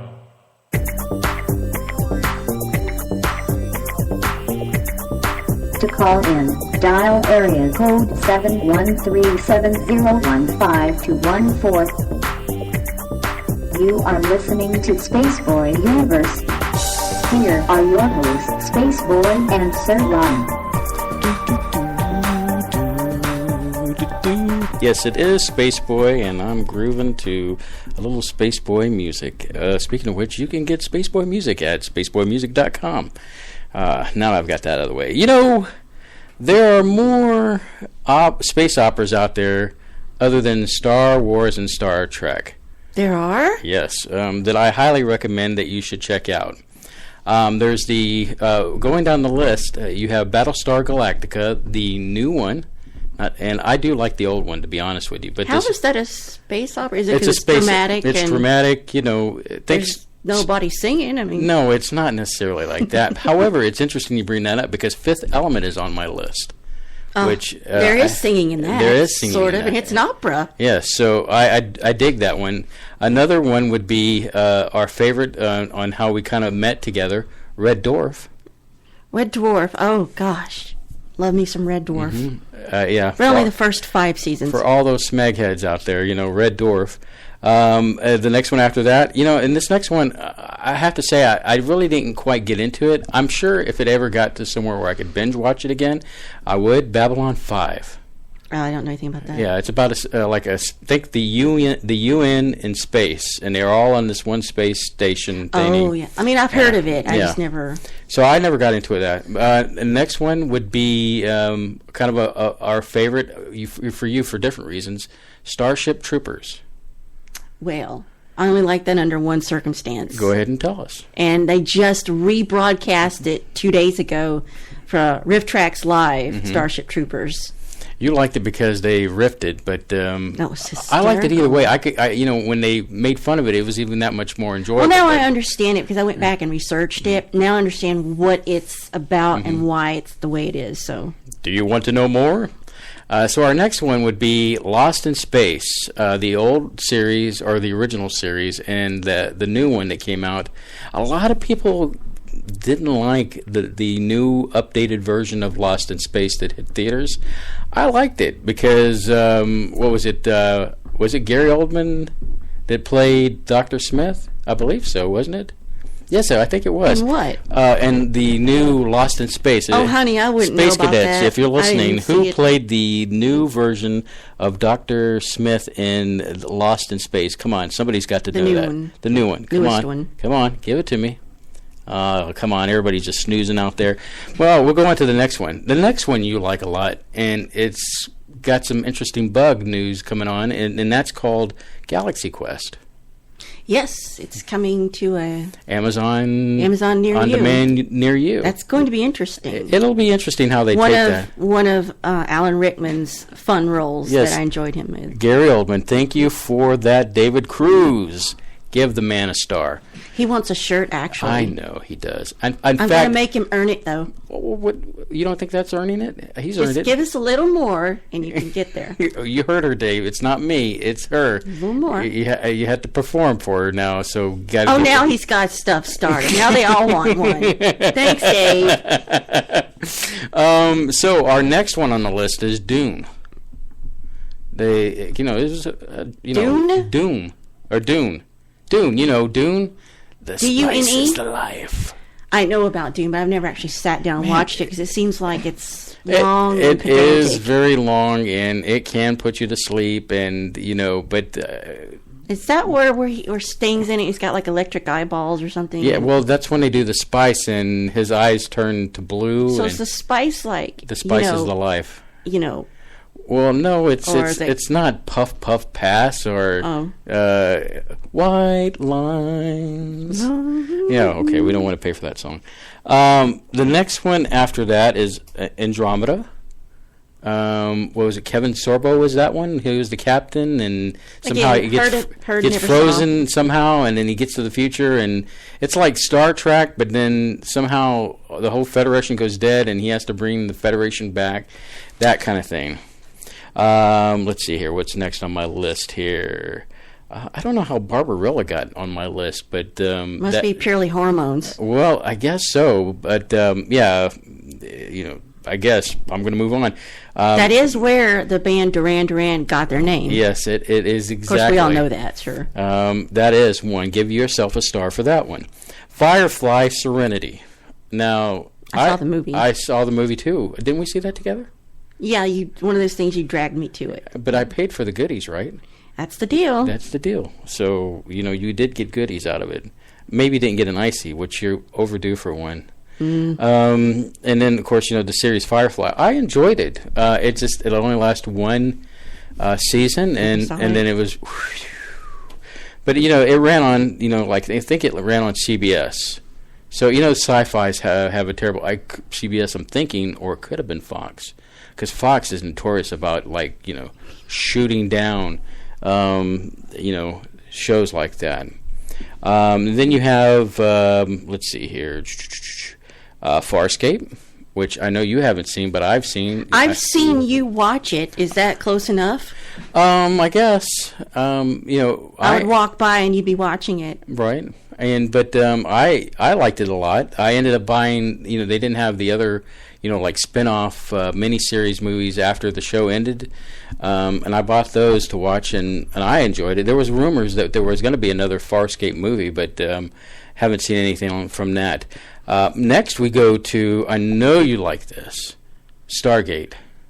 Which one? The series, not the movie. SG-1? SG-1. Yes. Yeah. Well, I'll approve that one. Yeah, I know you don't. I don't really know how some of these are space operas, but... Well, they are. I mean, think of Star Trek. They're always referring to Star Trek as a space opera. So it's kind of in that vein where, you know... But nobody sang in Italian. Well, I mean, it's not the point. The point is that it's an operetta in storytelling, I guess. So, but yeah, you didn't like Atlantis? It was a retread of SG-1 where they had somebody that played like the Colonel's personality, and then there was somebody that was kind of like what the scientist nerd was. McKay? It was his personality. Yeah. And there was the a-hole. Okay, and first off, it was just like cookie cutter roles. How can you compare McKay with Samantha Carter? No, it wasn't. I'm just saying you've got the maybe expert, you've got the muscle-headed meathead military, and then you've got the brains. You know, I guess to some degree I could see what you're saying, and then you get to Stargate Universe, which you don't know anything about that show because you just didn't lift the finger. That was for too it. serious. Yeah, and well, heavy. A lot of people compared it to Battlestar Galactica, the new version, that it was dark and heavy, and but I really enjoyed it. I mean, because it wasn't as sappy or corny as some of the episodes from the original Stargate SG-1. But anyway, everyone has their own. But I do agree with you. SG-1 had a lot of good. SG-1 really had some good episodes. Good episodes, Mm-hmm. little heart. Mm-hmm. And then finally on that list is Doctor Who. And I know for you it's like whatever. I tried. I know with the reboot when I started. You're not a movie. I understand. I don't know. I have nothing against it. It's just not for me. I know this current Doctor is not for everybody, Peter Capaldi. Yeah. But I'm sticking with him. I mean, he's not probably going to stick with it. But no, I think he's only going to take this last season. His knees are wearing out. Yeah, this last season because the bend and snap Who thing that he has to do for being... the Doctor Who has to turn dramatically and it's wearing heavy on him, and so, you know... He has to turn dramatically so it's wearing out. Dum bum bum. Well, that part's wearing him out. So, yeah, that is the top 15 space operas that are not Star Wars or Star Trek that, courtesy of Screen Rant... Oh, you know, I forgot one. John Carter of Mars. That was another one that they My put... friend Leanne loves that Disney movie. put a lot of money into that, and in the end, it didn't do well. And I don't know what happened, because it's actually a halfway decent movie, and I enjoyed it. If you get a chance, you should check it out. I mean... it's probably one of those movies... Yeah, I didn't go see it in the theater, and because I was worried about all this... Didn't you rent it? Wibbity wobbity. Yeah, I rented it, and I enjoyed it. It was good. But yeah, that's the top 15 space operas that are not Star Wars or Star Trek that you should check out when you get a chance to watch. Speaking of sci-fi, I don't know you're thrilled to death, but X-Files should be back soon for their 6th. That's good. It'll give you something to do, keep you off the streets. Well, I try hard to stay off the streets. It's just so hard, when the kids want me to go out and bike ride at night, and keep me out. So, so what else is on your mind, dear? If we we're running short. I did have some content if we need it. Oh, really? Well, let's just remind everybody that's listening tonight, that's still out there, that we do have some wonderful space swag to give away. Ding, ding, ding, ding, ding, ding, ding. What kind of space swag, you say? Yeah, well, I don't know. In honor of Trek Night, we have a few Star Trek ships. And as I'm speaking, Surlana is going to take a picture of me holding up. This is not any, chintzy space. This is premium stuff. Yeah, these things retail for about $20 a pop. And they're quite nice. Can you see that? We're taking a picture. This is called live. Wait a minute. Oh, it's taking another one. It's too dark in here. Oh, well, I Let me turn the flash on? Yeah, I always keep the flash off because it hurts the cat's eyes when I take pictures. Well, it hurts my eyes, too. I mean, you don't matter. What?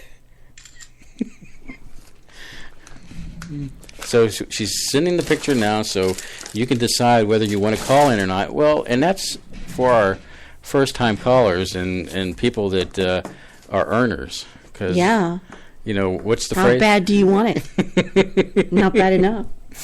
But just a reminder, everybody, while this is going on. Let me just say, there's a bunch of greedy people in Spreaker chat. Y'all need to calm down.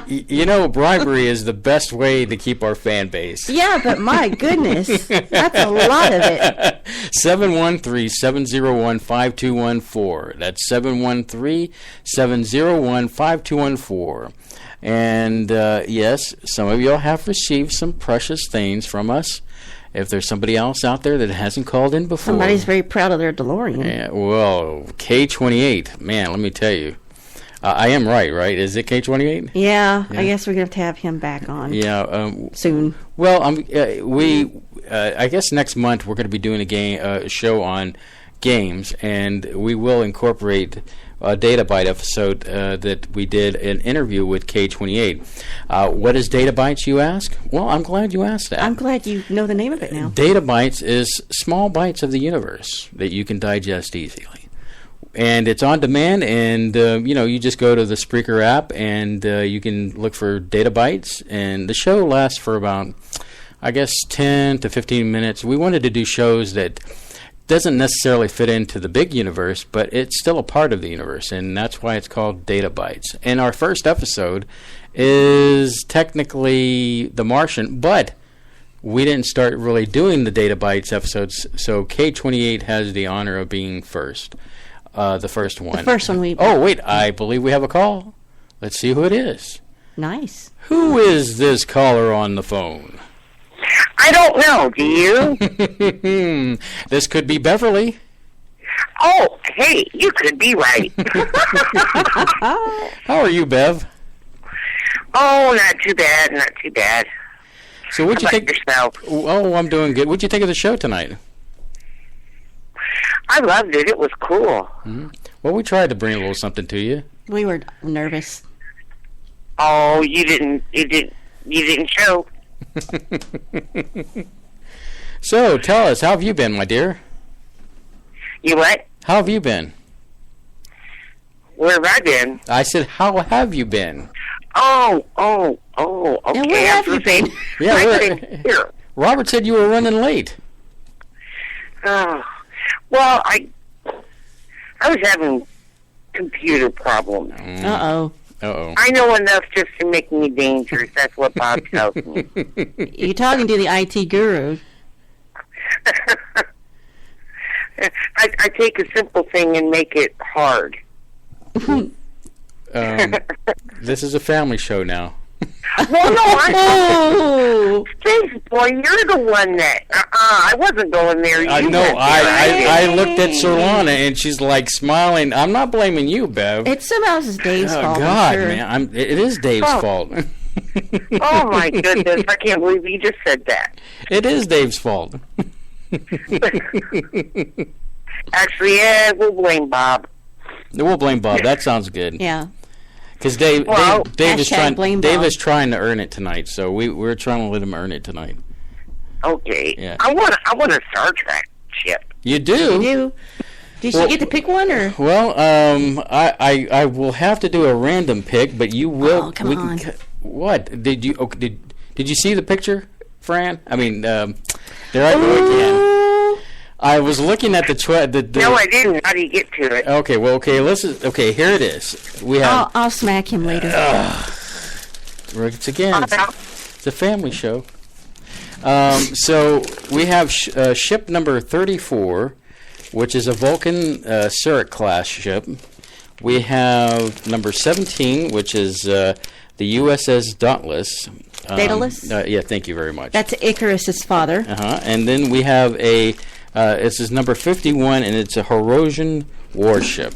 So which one of these three would you love? Which was the Daedalus? What was that one from? I think that was from Voyager, to be... yeah? Yeah, that was the one So the Horosian's also from the Voyager universe. Yeah, so we have 2 Voyagers and an Enterprise, series one. And we go silent. Do, do, do, do, do, Did she disconnect? Bev, are you still with us? Bev? The excitement was too much. Did we lose her? Bev? I think we might have lost Bev. Oh, no. Okay, well, hold on. Bev, are you still there?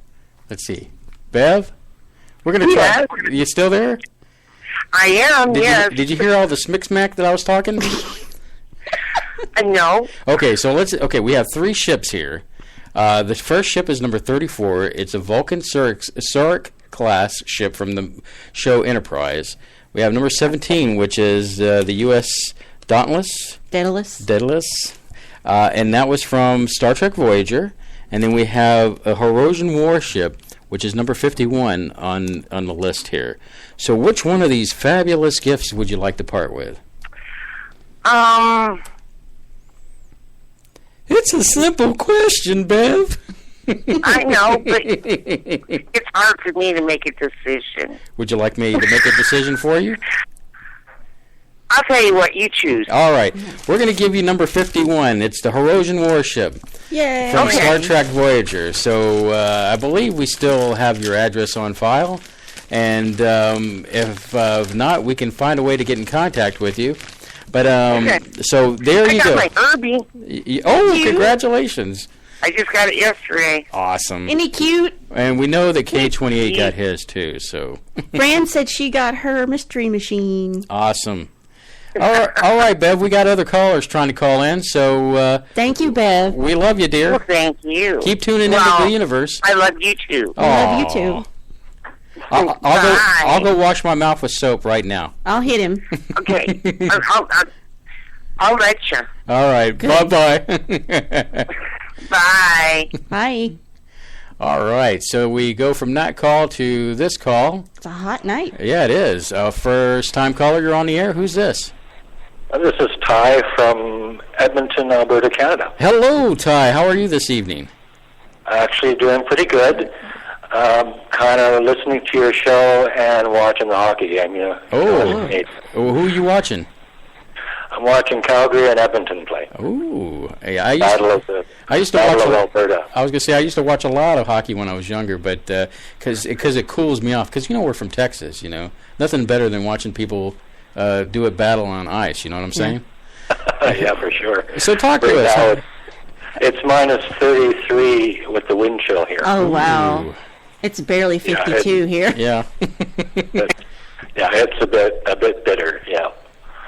But I just wanted to phone in and say hi and to say I like your show, and I'm glad you had Manu on today. Well, we're glad we have him too. Thrilled. It was awesome. Yeah. Yeah. So, and also I want a ship. Okay, well, I've got 2 left here, and which one do you want? You say what they are. Pick one. Okay, I'm going to pick one. I'm going to give you the Vulcan ship. So do me a favor, since you are a first-time caller, go ahead and email Surlana at Surlana, and that's Surlana at spaceboyuniverse.com. Excellent. And we'll get you taken care of. So, anything else you would like to say before you go on? Are you a Trek fan? Yeah, big Trek fan? Yeah, I'm definitely a Trek fan. In fact, I was watching Star Trek earlier, the original series, the one with Apollo. Oh, yes, love that episode. and the one with the forget that it's a little probe that comes in and takes over. The floating, it looks like Bender, but without any arms and legs. Yeah, that one, I keep forgetting. I can't remember the name of that one. I know, it's a good episode. I can't remember the two, yeah. I'm just wondering, did you guys ever see UFO, the sci-fi UFO, the series? Yeah, I did see that. It was a British series. Yes. British series. Yeah, I used to watch that a lot when I was younger. Well, I'm giving my age away here. Well, I think I gave mine a little bit earlier when I said we used to have 3 channels only, and we all stuck around the TV to watch. I was the remote control. Yeah, that's how many times have I done that too? Didn't help me though. I'm still plump. You had to adjust the rabbit ears, Oh yeah, the rabbit ears, tinfoil, the snow. I remember black and white. I remember that. So great show, guys. All right. Well, we appreciate you calling in. Hopefully, you'll tune in next week. We and spread the word. I mean, we love sci-fi, but we kind of focus on 6 topics here at Spaceboy Universe, and that's like sci-fi is definitely a part of the pulp culture that we do. History, French science, games, tech, and music. So if we don't get all of one, you'll get one of those categories in your meal with Spaceboy Music or Spaceboy Universe. How's about that? I'm looking forward to your We love Canada episode next week. Well, cool. Well, we'll talk to you soon. You have a great evening and stay warm. Thank you. I will, and you guys take care. All right. Bye-bye. Okay. Bye-bye. All right. We're rocking and rolling. I mean, this is quite interesting. I think I saw Dave calling in just a minute ago, and how bad do you want it, Dave? Yeah, Dave, call me back at the main number. I know you might be calling in, and it's trying to forward over to the other Skype number. So try again, Dave, if you're trying. We'll get you going here, and if you don't, you've got an intricate Skype setup. I know. It's ground control for Major Tom. Well, let's go ahead and answer this one. Caller, you're on the air. Caller, hello. Going once, going twice. Oh, hung up. Let's see here. Well, lines are still open and waiting for our next caller. Okay, whoop, they called and hung up. Well, I got to give you a chance. Yeah. Come a little closer. Don't be shy. So, as we're waiting for... Well, let's answer this here. Caller, you're on the air. Who's this? Well, Dave C. Hey, it's Dave C. from that show called Beyond the Strange. How are you, my friend? Yeah, that show. Yeah, that one. What time is that on, Dave? What show? What time is your show on? Oh, the show is on at 6 p.m. Pacific time on Sundays. Okay, you got to be a little bit more snappier there. Oh, okay. So, are you calling in to get some space swag? That's right, man. I'm not worried about the show. I'm calling in to get me a Space Boy T-shirt. Oh, I will do whatever it takes to earn it. Okay. Well, I tell you what. Since you've leaped tall buildings in a single bound, what we need from you is to go ahead and send an email to Surlana. I'll put that in the chat. And so just look for the chat. And whoops, I got to do this because I just hit my microphone. 5 points for me. We'll get you a shirt, sir, because you've earned it. And your size preference too. What was that, Dave? I said, wow, I wasn't even trying. Well, trust me, you deserved it. Oh, you guys are awesome. Hey, I want to say thanks again for coming on the show last week. That was fun. Oh my God, that was fun. And you know what, Surlana, so impressed with all the homework you did on that, and it just really showed. I mean, that was great. That's the one talent I have is research. That's about it. You know, she's got to be that powerful because she's got to keep me in check, Dave. I mean, let me say, I like to think I'm a free agent, but she gives me a look, and then whoosh, she is the killer person. Let me tell you. I know, I hear you, man. It's all good. I mean, behind the great man, there's a great woman, so there you go. Oh, most definitely. All right, bud, we'll get your shirt out here soon. Make sure you put the size preference Yes. in the email. Okay. I'll do that. Thanks a lot, guys. And, I will. I'm sorry I didn't get to catch the Star Trek segment, but I'm definitely going to listen to the replay. I think that's awesome. That's the wonderful thing about the show is not everybody can stay up late on a Saturday night, but the wonderful thing is it's on demand, and so you can listen at your pleasure. Absolutely. You guys are doing great. Love the show. I'll talk to you guys later. All right, boss. Bye, Talk Dave. to you later. Thanks. All right. Bye-bye. All right, we go from one caller to the next. Who is our lucky contestant? Howdy. This is Bob. Hey, Bob. Now, come on. There's got to be a limit to one person per night from one household, right? Yeah, I'm one sorry, per household. Isn't you it? beat me to the draw. Isn't And it? I'm the Star Trek nut of the family. Oh. Well, maybe she got it for you then. Yeah. That could be. And how are you tonight, my sir? Oh, I'm doing great, man. Doing great. What'd you think of tonight's episode? Oh, I enjoyed it. I enjoyed it a lot. So you like Trek? Yeah, What do you like in I'm Trek? sorry. She was saying, yeah, who do you like in Trek? Or what do you like in Trek universe? Oh, God. I liked them all.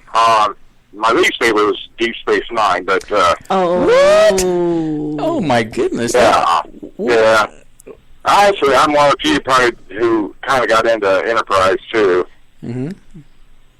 It was kind of... Well, Deep Space different Nine take was on it. kind of dark and heavy. I get that, but the writing was so solid on DS9. Well, let me tell you a story, Bob. When I was first meeting or dating Surlana, there was a night where I had just gotten off work, and she said, well, do you think you can come over? And I said, well, it's Star Trek night. I don't know if I can come over. I was thinking about sitting here watching Enterprise. What? And she said, well, I'll make dinner, and you can watch it here. I said, I'll be there in 2 minutes. And there you go. so she knew me, I guess, before she actually knew me, and she treated me to, I believe it was tortellinis that night. And, so we had tortellini. And one time I actually made you lemon pound cake. Oh, that was delicious. And then he married me, and I never did any of that again. No. She pulled a rug from underneath me. Yes, it's a woman's secret trap.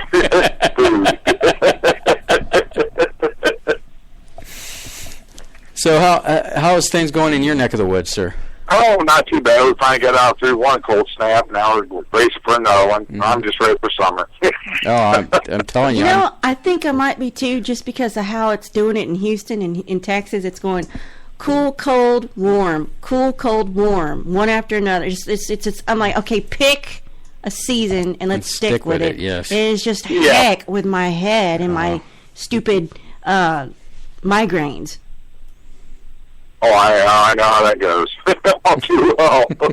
Because the stinking barometric pressure goes up and down, up and down. I can't take it. No, that's why in the summer I don't like air conditioning, because it messes with my head so bad I can't hardly take it. Going in from the cold to the heat and back into the cold.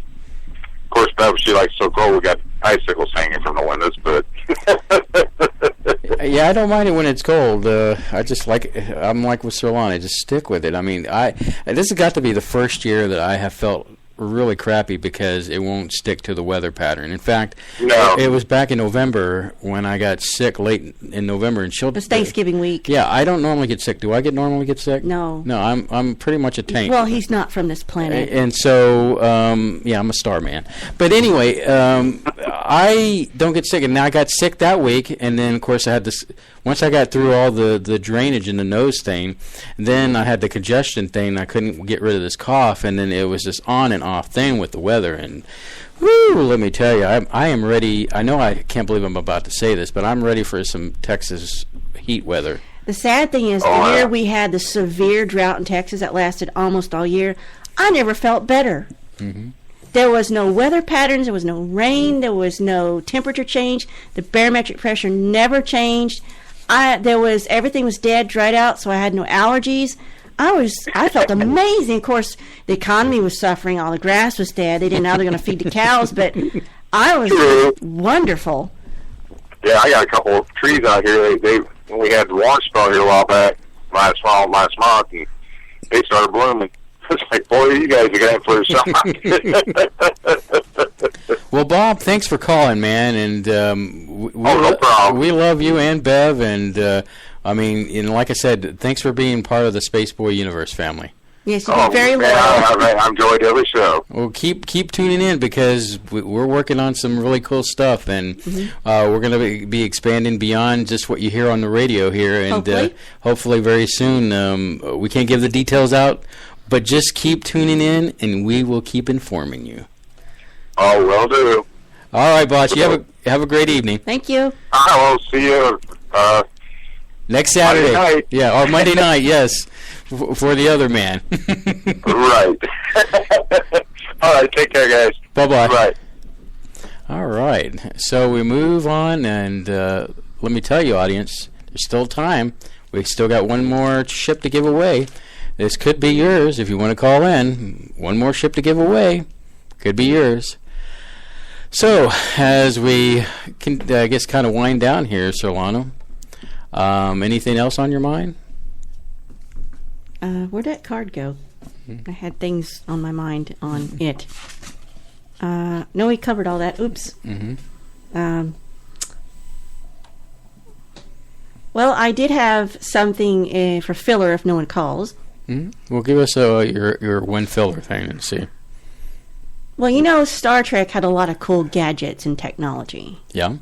Well, it turns out some of this stuff is actually out there right now. One of the things they had in the Trek universe was food replicators.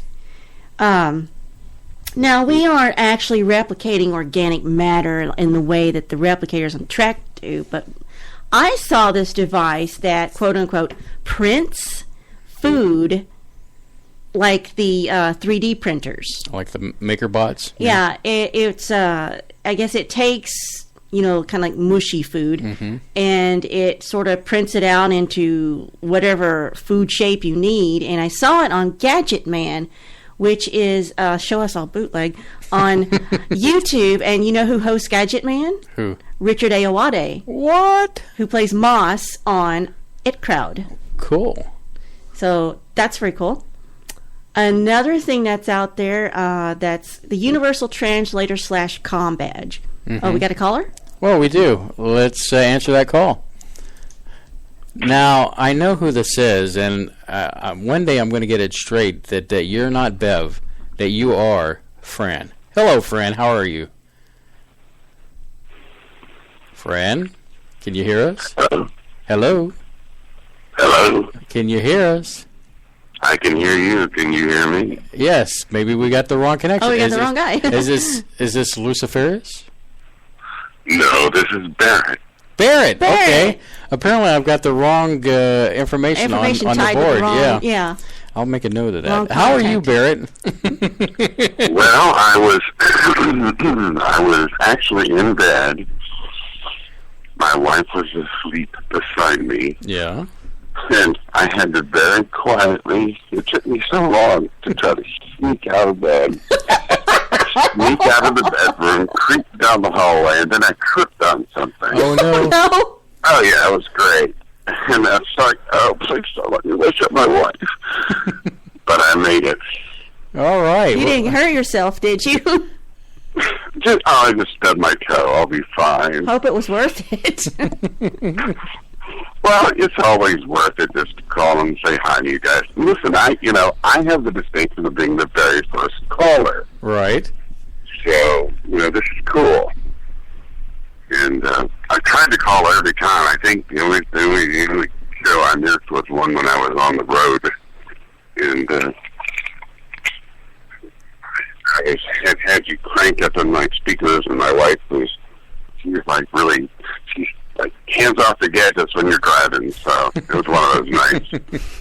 Yeah, well, it's pretty cool though. In my car, with this, I'm freaky about surround sound. I like surround sound everywhere. I have it. Yeah. Everywhere, my car included. And so I Bluetooth my signal over to my stereo and have that sound rocking around. And by the way, your audio is really super clean.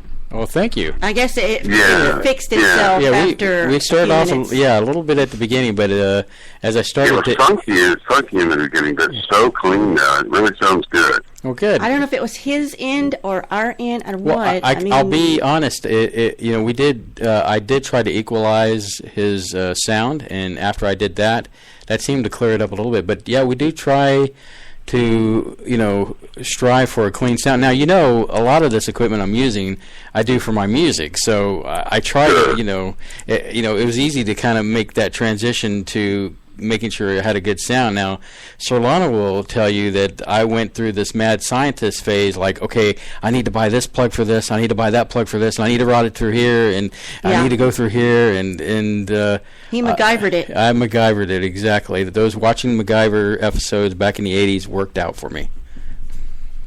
Excellent. Well, you've done well. When you're because I've had you Bluetooth into my surround system in the living room, into my surround system in the bedroom, in my surround system in the car. It doesn't matter. I don't even want to think what I sound like in surround sound. That's horrible. Oh, no, it's great. It's great. Well, I'm glad you're telling her that, because I can't tell her, because she doesn't believe me. Of course. Do you like Trek, Barrett? I mean, yeah, of course. I mean, I watched Trek when it was first being broadcast. Mm-hmm. So I watched with the TOS when it was first run. I had to be there in front of the set. Then, oddly enough, my daughter, I was watching TNG, and my daughter started watching TNG, and she got so crazy hooked on TNG. I ended up having to buy her the entire box set. I mean, she turned into a TNG freak. That's what got me into it. It was this gorgeous British bald guy. I was like, look at this compelling man. And is there any particular shows? Just like I commented a little while ago, I was kind of hot and cold on Deep Space Nine, and I was a little bit more faithful to Voyager, but I get that from Deep Space Nine, because Deep Space Nine kind of ventured away from probably Roddenberry's vision of a future where we all get along and all the races and coming together in peace, where here you just had this massive quadrant war, and it was just people just dropping left and right, and that's probably gets away from his vision. But they're saying, you've got to have some drama and conflict in order to have. It can't all be peace and love, because that would get boring. True.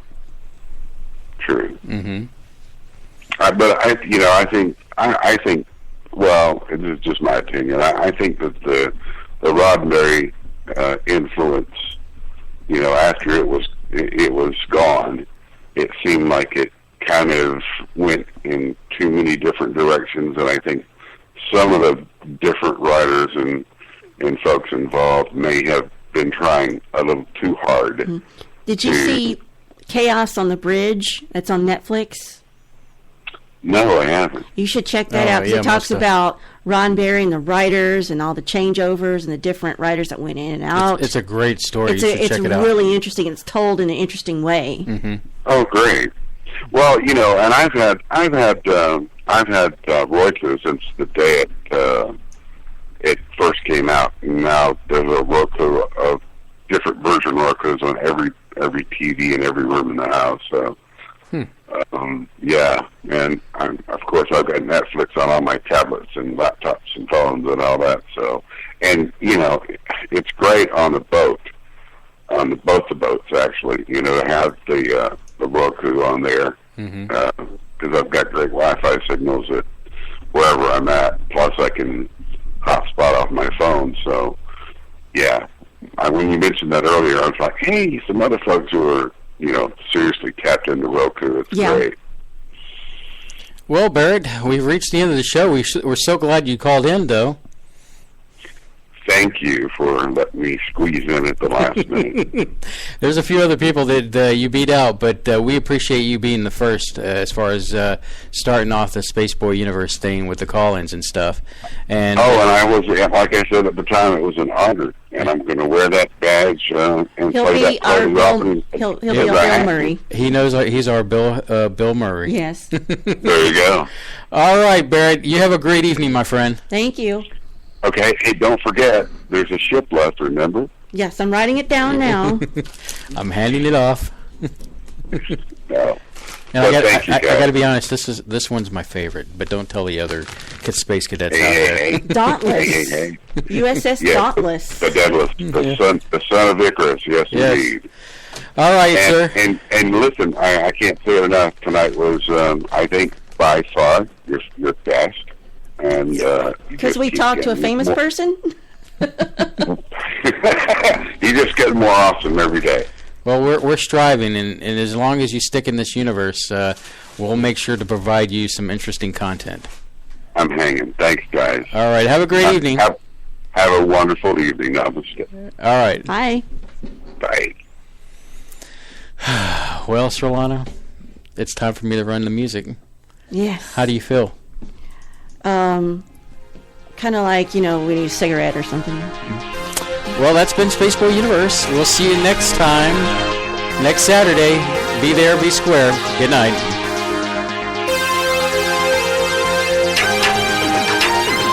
Spaceboy Universe is hosted by Spaceboy and Surlana. Executive producer is Surlana. Producer credit goes out to Dennis Koch. Find Spaceboy at spaceboymusic.com and spaceboyuniverse.com. This has been a Spaceboy Universe production. You have reached your final destination. Good night, Space Cadets.